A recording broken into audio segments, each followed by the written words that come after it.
This is the story of a bridge. It is a land bridge to China, and its name is Burma. The main span of this bridge, the Burma Road, was started by the Chinese after the Japanese invasion of eastern China in 1937.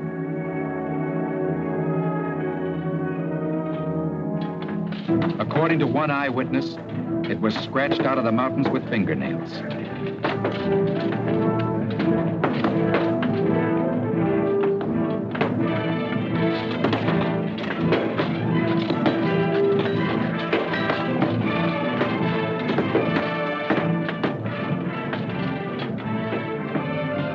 For months, some 200,000 Chinese labored, and many died, so that blockaded China could fight on.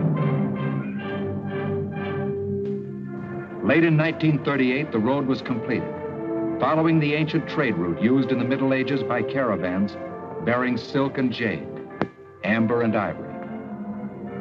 Now that route was to be traveled by caravans of guns and fuel, ammunition and food, across the land bridge of Burma to China, to keep that country alive in its struggle against Japan, just as Russia had been kept alive in its battle against Germany by the land bridge of Iran.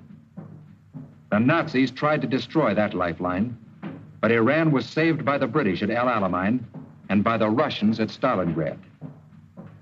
China was not as fortunate. 1 month after Pearl Harbor, the Japanese struck at the land bridge of Burma. This is the story of the destruction of that bridge and of the men who fought and died to rebuild it so that China could fight on. A defeated China would mean India invaded and increased pressure on General MacArthur and Admiral Nimitz in the Pacific. The invasion started in January 1942. Both on the ground and in the air, the Japs had overwhelming superiority.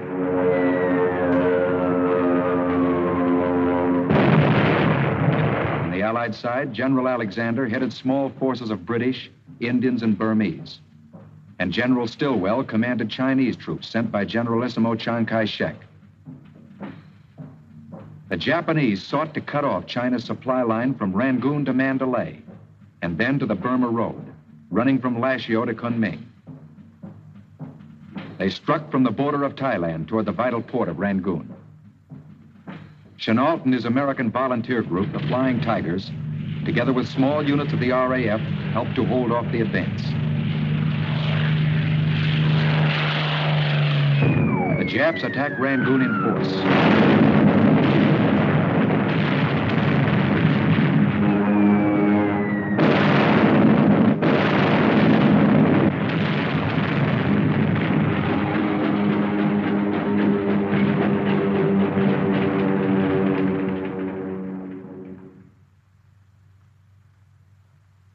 Rangoon fell.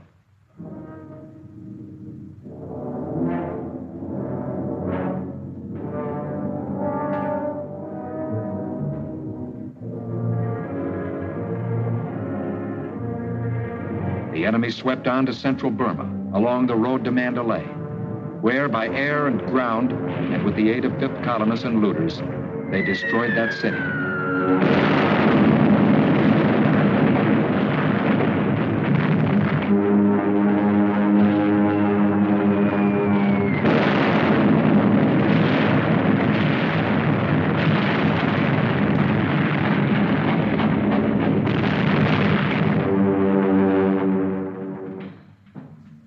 Despite Chinese resistance, they overran the Salween River area on to Lashio, terminus of the Burma Road. By the end of April, they captured the strategically important town of Myitkyina. The Burma Road was cut. Thousands of refugees choked the roads as Alexander and Stilwell were forced to retreat with what was left of their armies.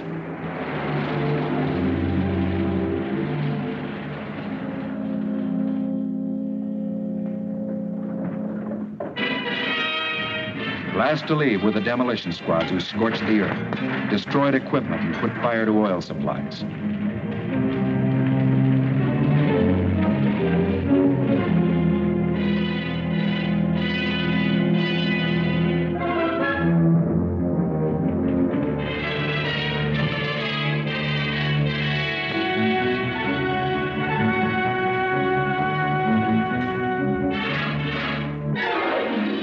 the Allies retreated, there joined with them an ever-growing mass of refugees, Burmese whose homes and lives had been shattered.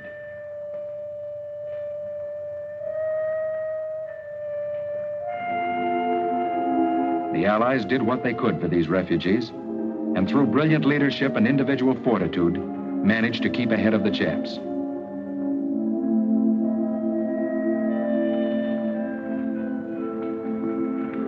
They retreated along elephant trails, through jungle, across rivers and mountains, to the safety of India.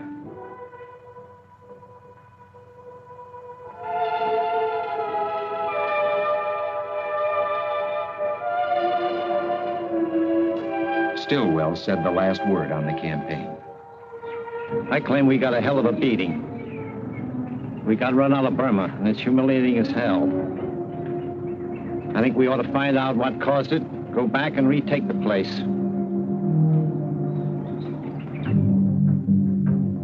Burma covers approximately the same area as Texas. On its western border lies India. On its eastern, China, Indochina, and Thailand. To many, Burma is a land of legend, a shrine of Buddhism with its pagodas, its fabled road to Mandalay, its colorful cities and villages, its strange and picturesque people.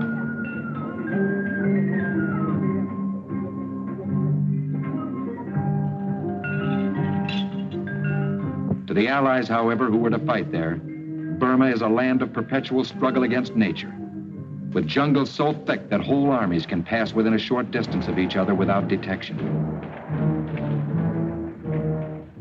Wide and turbulent rivers that are almost impassable. Mountain barriers reaching their greatest height in the Himalayas, the highest range in the world. It's a land of extreme climate, intense cold, heat, and monsoon. Rainfall as great as anywhere on Earth.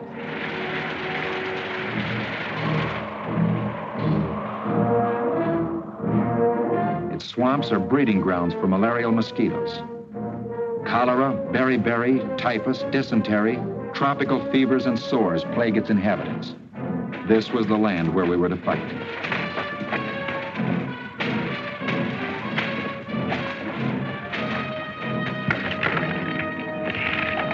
The task of reopening the land bridge of Burma was a tremendous one. General Stilwell's first act after the Japanese invasion was the formation of an American command, known as CBI, China, Burma, India.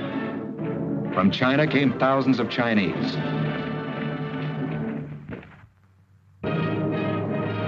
They were carried over the Himalayas by planes of the American Air Force to Ramgarh in India. Here under CBI, a huge training station had been started.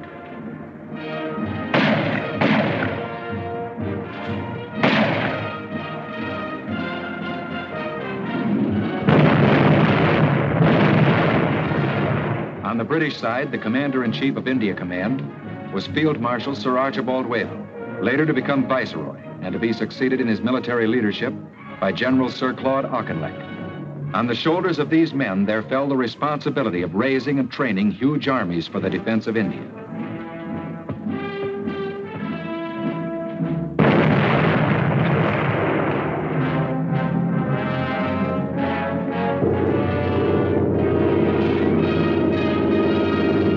It wasn't long before India became a vast armed camp.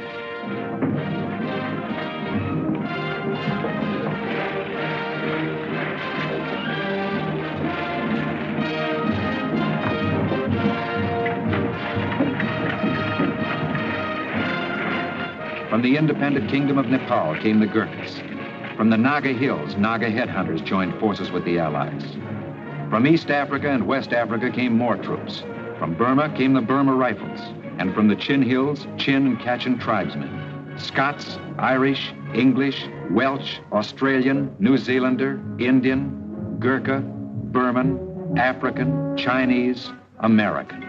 Never was there such a polyglot army. In the meantime, in China, roads packed with refugees gave evidence of the terrific struggle against the Japanese advance.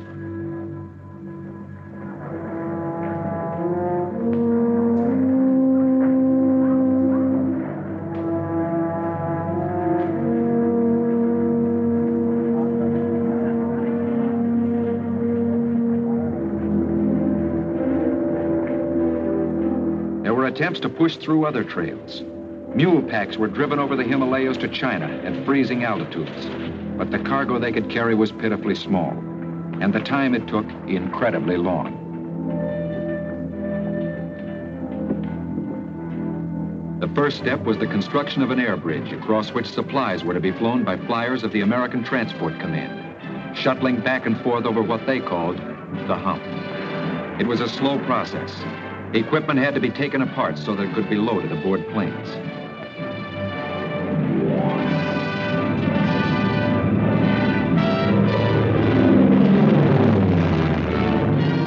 It was flown across Burma over the Himalayas to Kunming in China. Enemy interception, particularly from the important air base at Myitkyina, denied them a direct line and forced them north over a much higher route.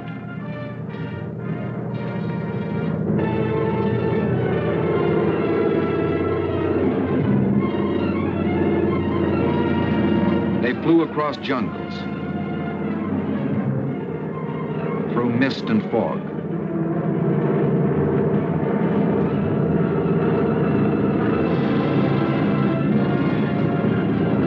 over mountains, often at heights of over 20,000 feet, with the menace of Japanese planes ever present. They made a sky bridge 525 miles long over the roof of the world and carried across in unarmed transport planes the vital supplies needed by the American and Chinese air forces and the Chinese armies. But it wasn't enough. There was still desperate need for a land bridge. So at the end of 1942, a road was started. The Lido Road. Starting at Lido in northern India, the plan was to drive through jungles, rivers, mountains, and Jap opposition to a juncture with the Burma Road. A supply route would then be forged from Calcutta to Lido by rail, across the Lido-Burma Road to Kunming, and thence to Chungking in China. Burma's mountains, rivers, railways, and highways extend from north to south. To push through this new road, the Allies would have to fight against the grain from west to east. The Lido Road was begun by a handful of men facing a task that had been called impossible.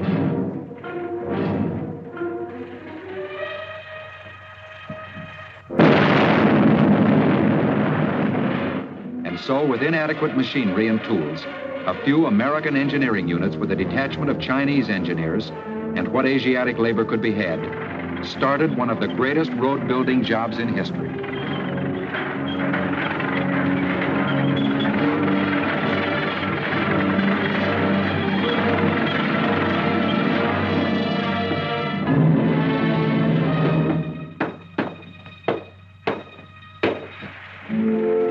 Again and again, they saw their work collapse as the monsoon washed away whole stretches. But the road inched along.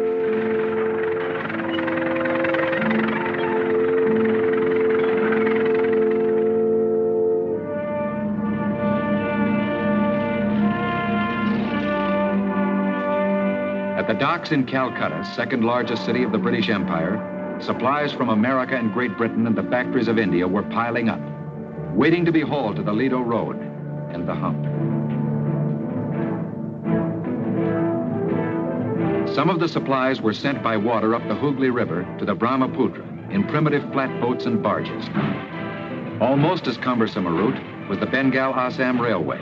It traveled a circuitous road, making long detours to outlying tea plantations, switching 3 times to different gauge rails over roadbeds that had to be constantly repaired as a result of the monsoon. The fastest method was by cargo plane from Calcutta, but as yet there were too few planes available for this purpose. During this time, there was a secret expedition that came to light when a small group of worn and haggard men emerged from the Burmese jungle. They were called the Chindits. Their name was taken from the Burmese name for a legendary animal that symbolized protection. Almost as legendary was their leader, Brigadier, later Major General Charles Ord Wingate, professional soldier, pioneer jungle fighter. In the beginning of 1943, with complete secrecy, he had led British and Indian troops behind the enemy lines into the heart of Burma, across the Chindwin River to the Irrawaddy, a distance of 200 miles on foot.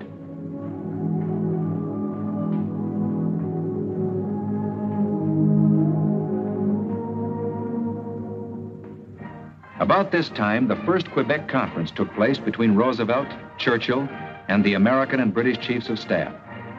Here, new plans were evolved for the war against Japan. A new command was formed, Southeast Asia Command, combining the British and American operations.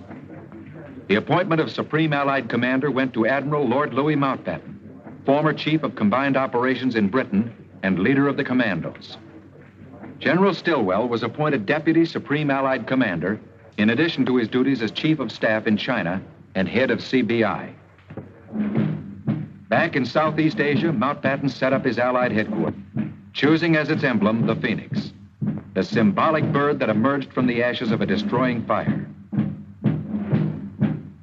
Meanwhile, on the Lido Road, construction was progressing, with Colonel, later to become Major General Lewis A. Pick, in command of the engineers. The Lido Road is going to be built, said Pick. Mud and rain and malaria be damned. As the bulldozers and tractors cleared away obstructions, Chinese infantry and artillery, trained by the American Army in Ramgarh, India, moved ahead to clear away enemy opposition.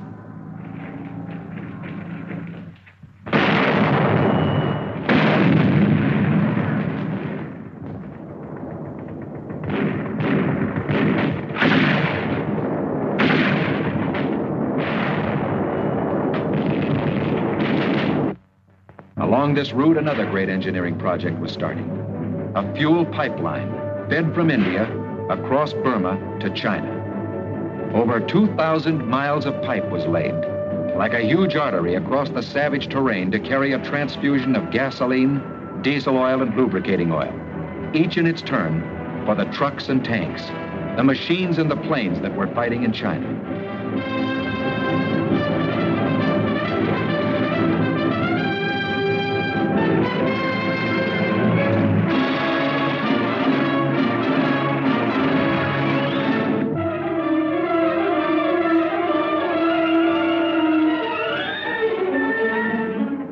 During this time, a campaign was being waged against another enemy in Burma, the enemy of disease, with its deadly spearhead, the malarial mosquito, which had taken a huge toll of the fighting men. It was necessary to cut these communication lines too.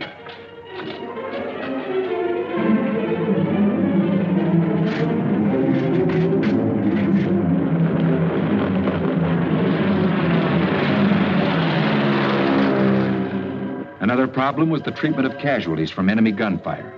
Wounded men were sometimes carried miles by foot, by raft, mule, jeep, truck, ox cart.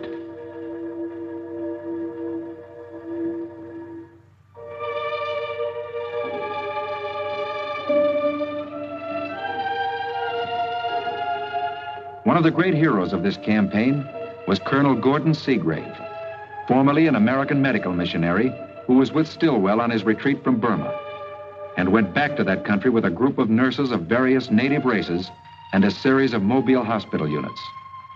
Seagrave and his men and women performed operations under the most primitive conditions.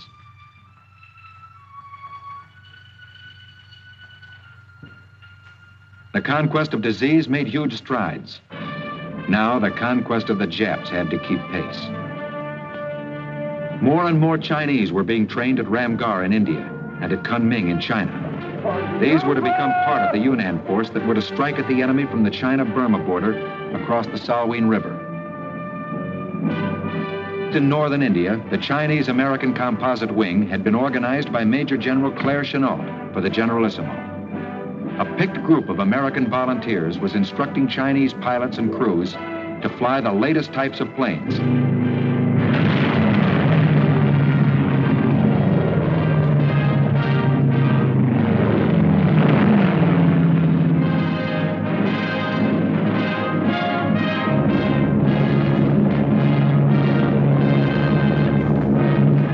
Base in India, Brigadier, later Major General Frank Merrill was training the Marauders, a force of experienced American jungle fighters sent to CBI by General Marshall.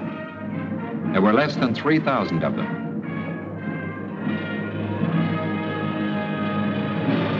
At a secret airfield in Assam, planes and gliders assembled for another American unit, the 1st Air Commando Force, sent by General Arnold.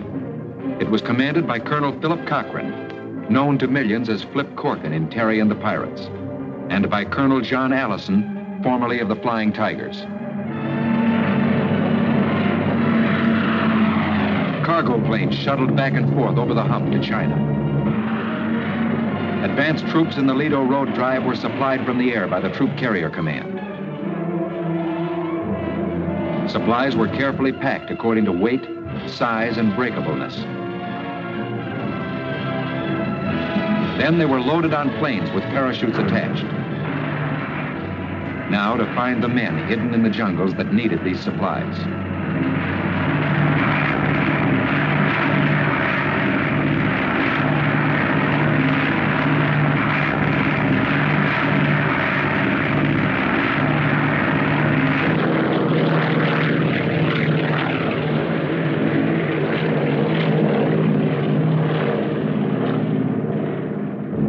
The Allied Air Force of British and Americans in the newly formed Eastern Air Command bombed and strafed Jap strongholds.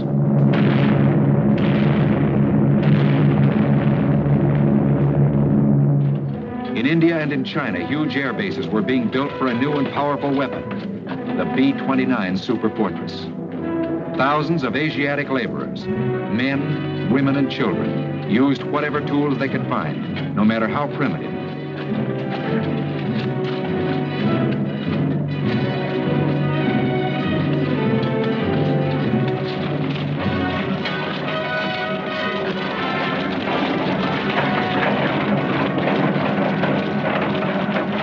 On the enemy side, the Japs gathered reinforcements into their Burmese garrisons and airfields to meet the growing strength of the Allies.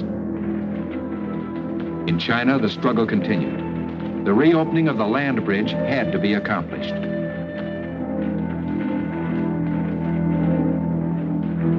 In the early part of 1944, the Supreme and Deputy Supreme Allied commanders met and laid out a plan of action for this reopening.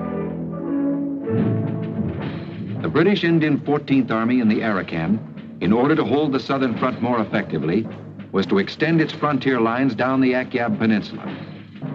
Simultaneously, Stilwell's Lido forces of Americans and Chinese were to speed up the Lido Road campaign with a drive on the strongholds of Mogong and Myitkyina. To aid in this purpose, the American marauders, led by Merrill, were placed under Stilwell. A third coordinating operation was a penetration from the air, in which Wingate's British and Indian Chindits were to be flown into the heart of Burma to land behind and cut enemy supply lines. For the fourth and last phase of the plan, the Chinese Yunnan force would strike from the China-Burma border across the mountains and jungles of the Salween River area in order to reopen the Burma Road for a juncture with the Lido Road. Now the plans were laid, and the stage set for the reopening of the Burma land bridge. The first step was taken on the Arakan front, when the 14th began its march down the Akyab Peninsula. The Army moved rapidly toward the towns of Mongdaw and Buthadong. However, the Japs succeeded in carrying out a flanking movement on our lines of communication, and, moving by night, seized the Nagyaduk Pass, through which went the main road connecting our forward troops with the rear. For some time, it looked as though they had succeeded in cutting off a complete advanced division. From the air, RAF bombers opened an attack on the Jap positions in the Nagyaduk Pass.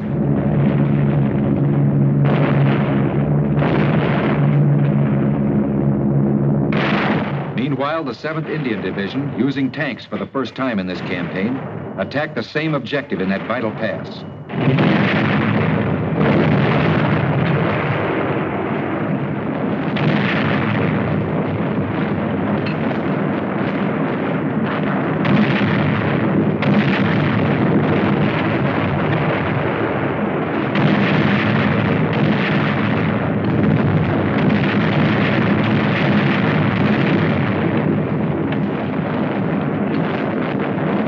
The 7th Indian Division finally succeeded in clearing the pass and relieving the beleaguered troops. Once again, our lines of communication were reopened. By the time the monsoon broke on the southern front in June, the 14th Army had destroyed nearly 7,000 of the Japs' finest troops, and it extended Allied lines to form a powerful defense block. The second blow for the reopening of the land bridge was struck by the Lido Force in an offensive to push the Lido Road through Mogong to Michinaw. To aid in the drive on Michinaw, the American marauders acted as a flanking force, harassing the enemy in a series of left hooks. These marauders were seasoned jungle fighters, veterans of Guadalcanal, New Britain, and New Guinea. Men gathered together by a message which read, "The President of the United States has called for volunteers from experienced jungle troops for a dangerous and hazardous operation somewhere."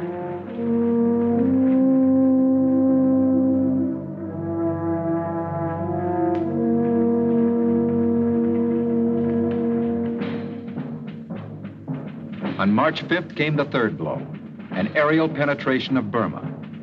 The plan was to fly a detachment of American engineers in gliders 200 miles into enemy-occupied territory and land them on jungle strips, which they would convert into airfields. Once these airfields were prepared, transport planes would fly in a force of Chindits.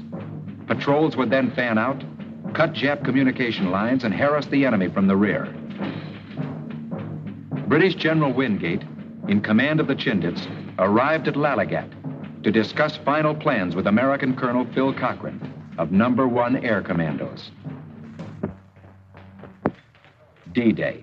Nylon tow ropes were carefully laid out, ready to take off of dozens of twin-towed gliders. Supplies of all kinds were loaded, including bulldozers and equipment for the use of the American engineers in constructing airstrips in the jungle.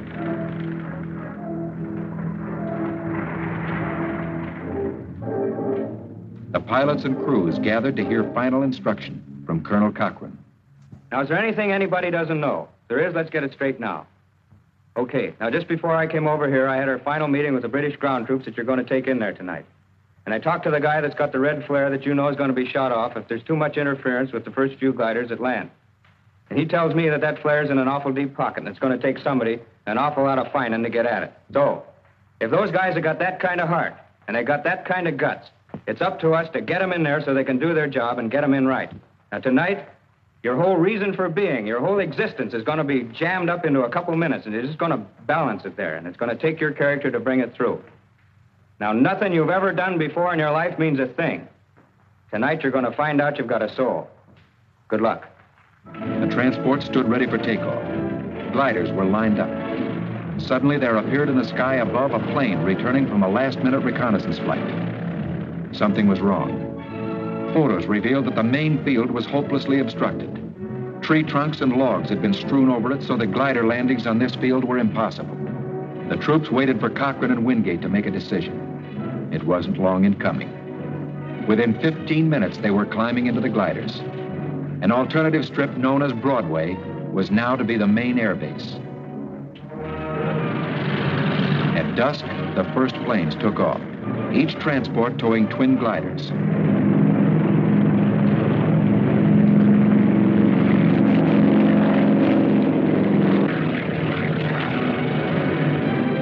And within them, men sat silently, grimly, waiting for what lay ahead.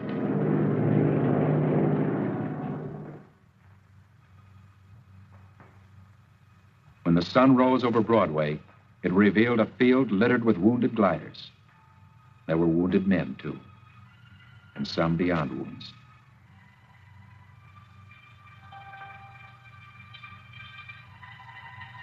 The first glider had bumped to a halt on a field rutted by buffalo bogs and elephant footprints, and strewn with large teakwood logs, hidden from the eyes of reconnaissance cameras by the tall grass. A second glider came in, then a third. They followed one another so fast that it was impossible to clear the field of obstructions and the wrecked gliders. The wounded were tended on the field. Patrols fanned out through the jungle to give protection to the small band of engineers and wounded. They buried their dead in the Burmese jungle. Their Burmese padre read the last rites, and his words mingled with the sound of bulldozers and tractors leveling the field for the arrival that night of the first flight of transports, carrying the remainder of the airborne troops. By that afternoon, the engineers had completed their work. Broadway was open for business. That night and for 6 successive nights, RAF and American pilots of the Troop Carrier Command, led by Brigadier General William D. Old, flew back and forth between Lalagat and the jungle strip of Broadway, which became a base from which patrols of Chindits fanned out in all directions. With the arrival of RAF Spitfires and American P-51s on Broadway, air protection was made available to cover operations. But the enemy struck back. 8 days after our troops had landed, Broadway was attacked by Zeros in a series of raids.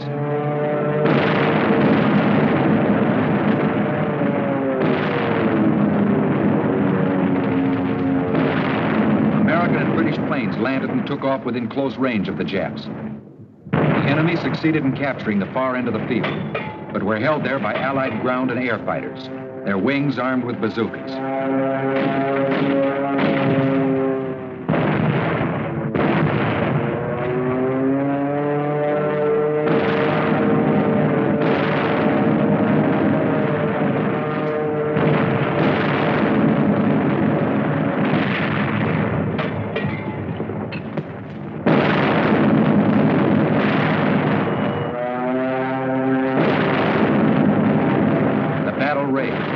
Down as the guns of the enemy were silenced and its troops forced back into the jungle. General Wingate had paid one of his many visits to Broadway about this time. On his return flight to his base, his plane crashed in the jungle in Assam. Broadway, an airfield carved out of the jungle, stood as a fit memorial to General Charles Ord Wingate. Early in March, the Japs made an attempt to regain the initiative. They moved 3 divisions to the Chindwin River, crossed it, and struck at Imphal in India in a powerful pincer movement aimed at cutting the Bengal-Assam Railway, carrying supplies to the Allied troops in northern Burma. Headlines all over the world blazed the news that Jap armies were on Indian soil, that India had been invaded. The announcements, as usual, were premature. But the Allied situation, nevertheless, was extremely grave.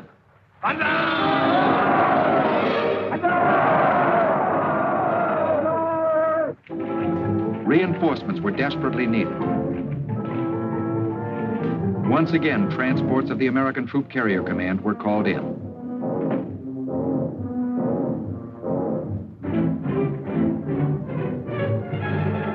An entire Arakan division with mules and supplies were carried 230 miles by air from one fighting front to another.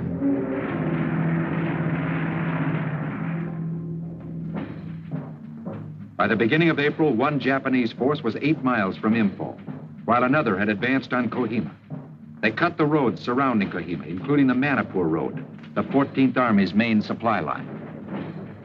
At Kohima, a small hill station, a garrison of British and Indian infantry dug in and held on to a hill position overlooking the town.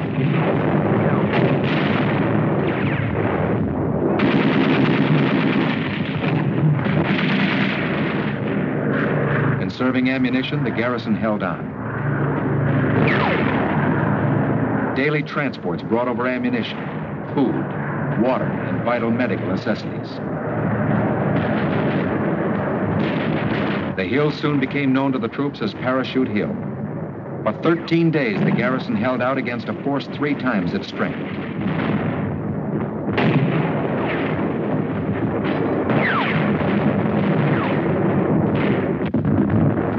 Slowly, relieving forces began to arrive.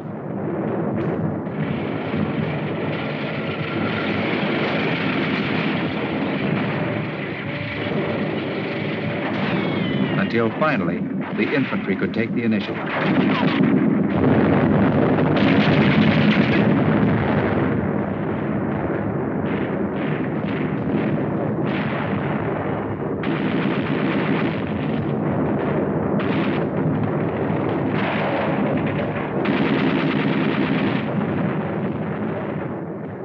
The Jap had suffered a costly defeat.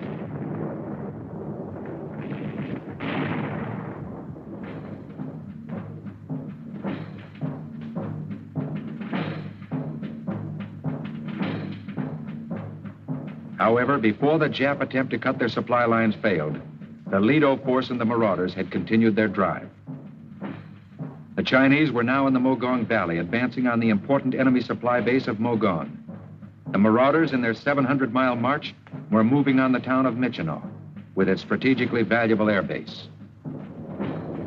The attack on Mogong began at dawn of the 23rd of June.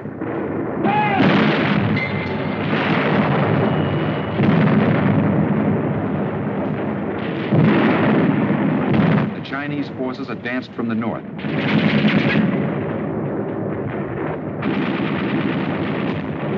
While a Chindit force that had pushed up from Broadway struck from the southwest.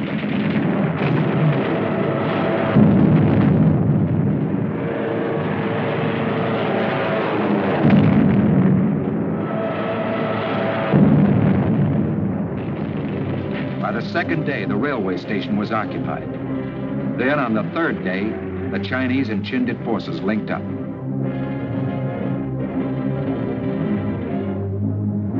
Meanwhile, the Marauders, reinforced by Chinese troops, had marched for days in their drive toward the airfield at Michino.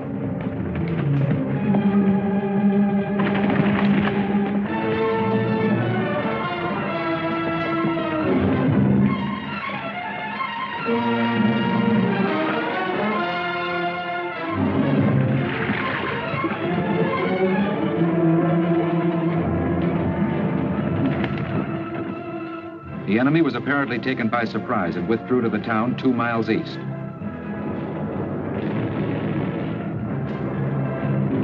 Over the air went 2 words: cafeteria lunch, the code signal indicating that Michino Air Base was in Allied hands. Within 1 hour of its capture, gliders flew over, bringing engineers to repair and improve the field. They floated down to make rough and dangerous landings under fire from the town.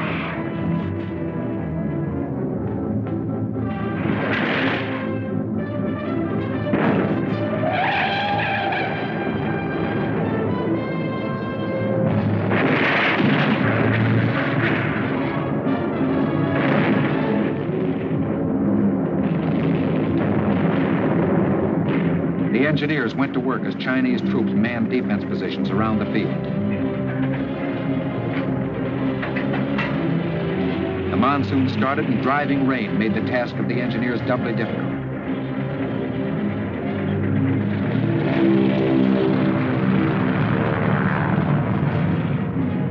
Stilwell arrived for a conference with Merrill.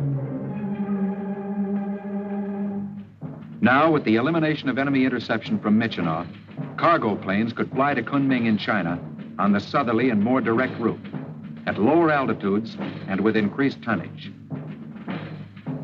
However, before the airbase could be operated effectively, the enemy had to be routed from the town.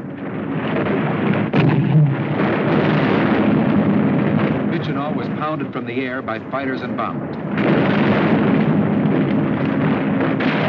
On the ground, American Marauders and Chinese troops pounded the town with what little artillery they had.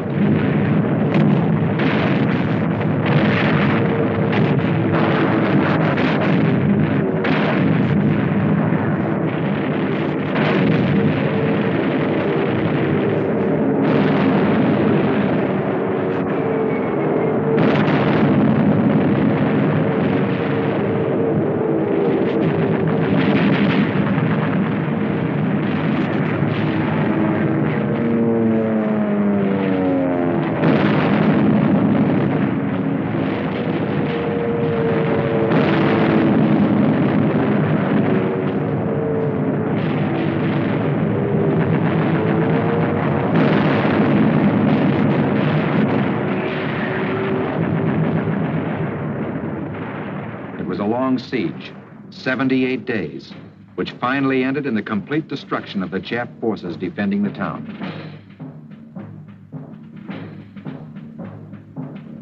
While the advance on Michino was taking place, the 4th Allied blow was struck. A thrust from the China-Burma border through the Salween River area by the Yunnan Chinese Expeditionary Force. The object of this blow was to clear the way for the eventual linking up of the Burma and Lido roads. To accomplish their task, Two Jap strongholds, Lung Ling and Teng Chung, had to be taken.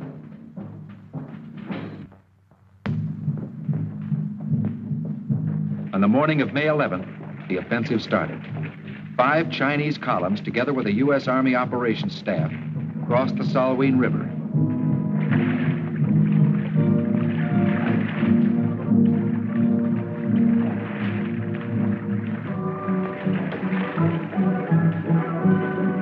And moved on to the world's highest battleground, the Kaoli Mountains, spur of the Himalayas. For days, they struggled up precipitous slopes until they sighted one of their goals, Teng Chung.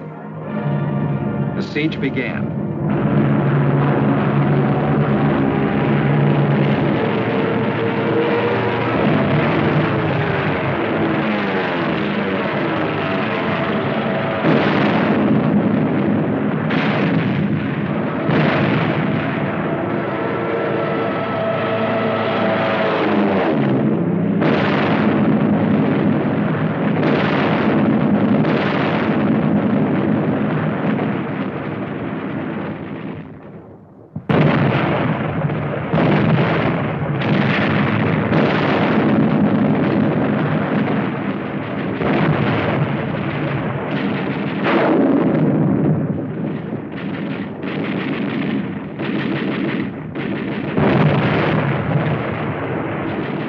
Jap soldiers driven from pillboxes streaked for cover, but machine guns picked them off as they ran.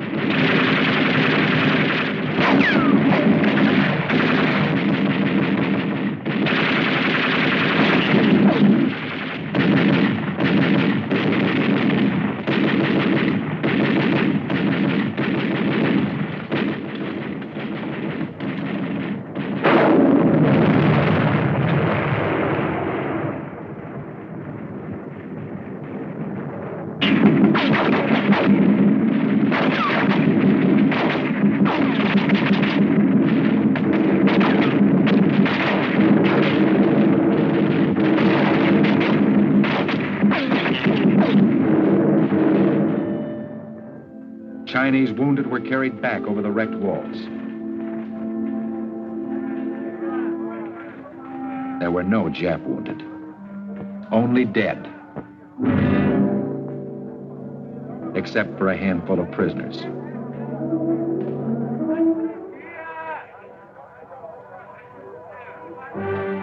Teng Chung fell, then Lung Ling, and the Chinese and American flags flew over these 2 key strongholds.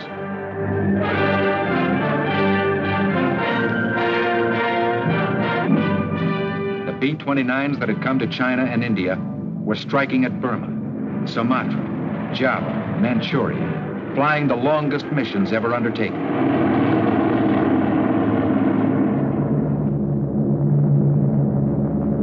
Finally, they struck at the heart of the Japanese homeland and dropped their bombs on Tokyo.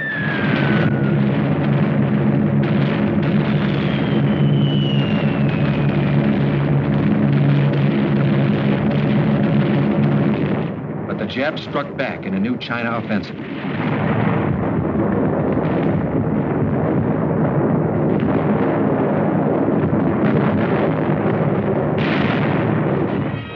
The American air bases that had been built in that country with such vast effort were in danger of being overrun by the enemy. There was barely time to destroy supplies and installations.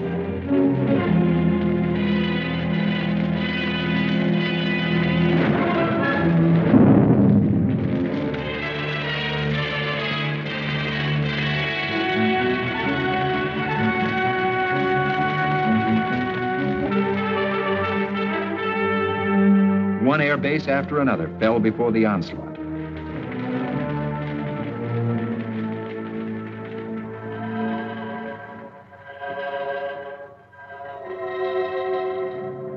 Once again, roads and rails were packed with fleeing refugees.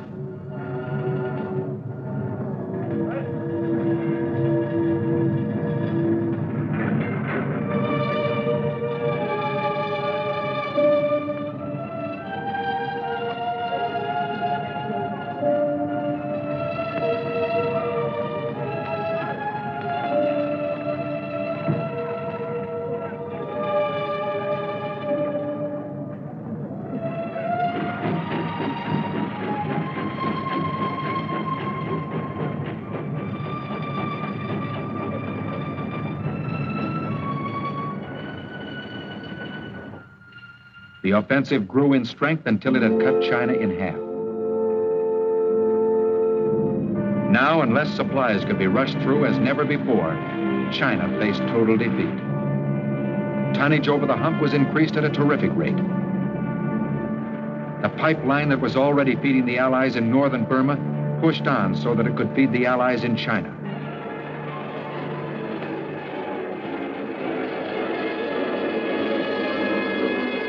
And on the Lido and Burma roads, with enemy opposition being cleared away, the engineers raced at top speed to reach the point where the two roads would meet.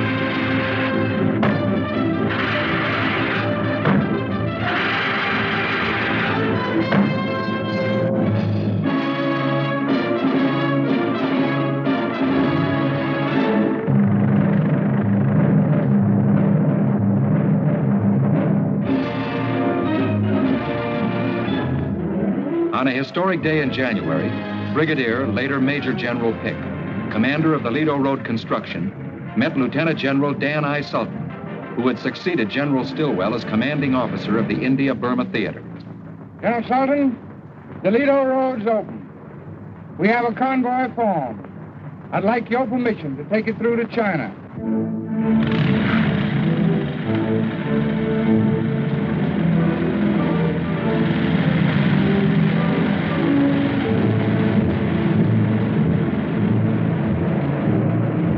The first convoy was on its way from India to China, across the 1,044 miles of the newly completed Lido-Burma Road, now called the Stilwell Road, in tribute to the man who had dedicated himself to the building of this great project.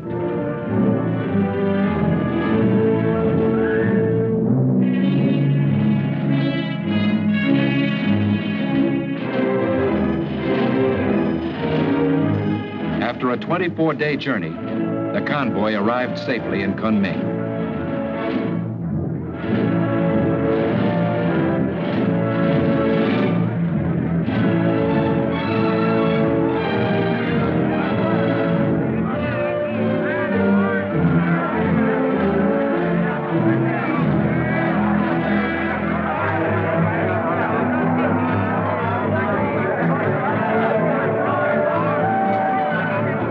The Allies, British, Indian, Chinese, American, had fought, toiled, and bled. And now at last, China's land bridge had been rebuilt. Aid had come to China.